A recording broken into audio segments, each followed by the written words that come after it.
Okie pokey weirdos, I'm Rev, and welcome to my world of cosplay shenaniganery. Yes, I have loved Avatar ever since the first movie came out. Yes, I am obsessed with the second movie after having seen it in theaters. And now that I've seen the movie, I'm finally allowing myself to look at all of the Way of Water content that's online, and I'm seeing all these debates on why the Colonel kept his tattoos while Jake did not. This made perfect sense in my artistic brain. However, apparently there is a debate, so I'm gonna see if I can make this short, sweet, and sassy, alright? I haven't actually read these debates all the way through. I wanted to put my idea out there first, and then I'll go over the debates and see if there needs to be a rebuttal. However, I feel I have a pretty good idea of what's happening here. I am looking at this through a design and artistic lens as a cosplayer myself, costume design, even when it pertains to digital and CGI characters.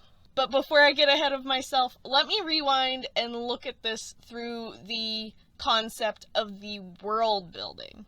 For the first movie, we're looking at a lot of scientists and teachers who are going into these avatar bodies. Only a few military are put into these bodies so that they have some muscle and protection while out in the forest.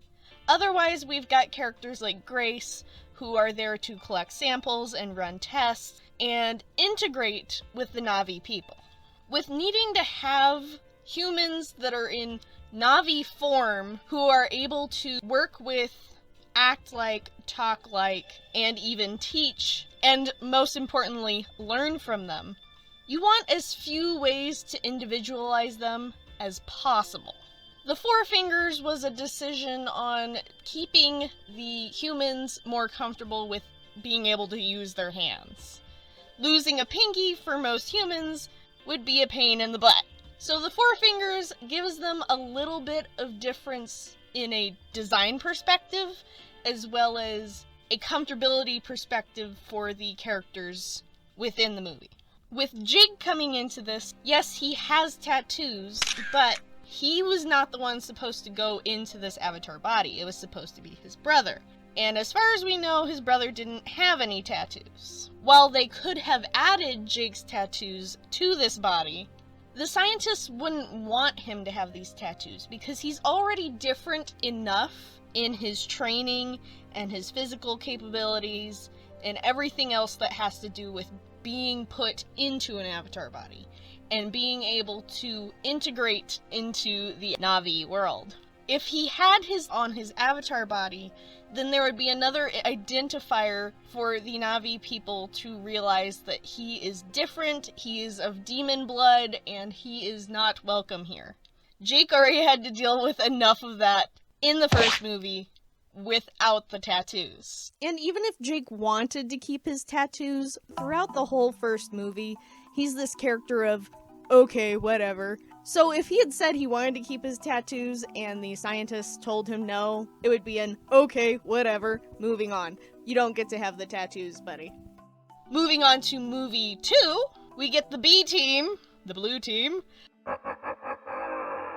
with the Colonel and all of the soldiers that were essentially clones of their original human counterparts. Because it's a lot easier to bring back soldiers who already know the planet somewhat.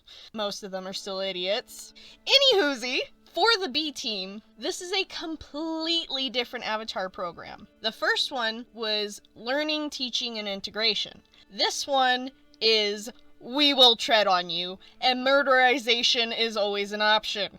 Having things to individualize them makes a lot more sense, especially since I would not want to be the one to have to tell the Colonel that he cannot have his bald eagle tattoo on his shoulder. You definitely do not want an American bald eagle tattoo on your shoulder if you're trying to be like a Na'vi. But this dude and his team were actually looking to be different. From a designer's point within building a movie and essentially making their costumes, we're looking at the OG characters. None of them have tattoos. Then we have our new teal water people. And then we have our B team. We gotta figure out how to individualize the B team so that they're different enough from the OG team, but not so different that we're busy looking at the B team rather than enjoying the pretty water people. Oh, I swim, pretty girl. Pretty good, pretty good. The best way to do this is to use the pieces that were already part of their human's counterpart of individuality, their tattoos. Giving them their tattoos makes them way more human, helps them to remember who their human was, and better helps flesh out the characters in saying that we are different from the Na'vi people. We only have these bodies so that we can tread on you. Yes, I love this patch. Somebody please embroiderize it for me so that I can put it onto my backpack. I need it. And if I look at this from a cosplayer's perspective, this becomes an artistic choice. In the first movie, the creators of the avatar bodies say, I want to look as much like the character as possible. We need to go as accurate as we possibly can. And then in the second movie, the people developing the avatar bodies say, I'm going to take some artistic liberties because there are some pretty dang cool tattoos and I want to show them off because I want to show off things that make me me. And that's my understanding of it. Let's see if there's a need for a rebuttal.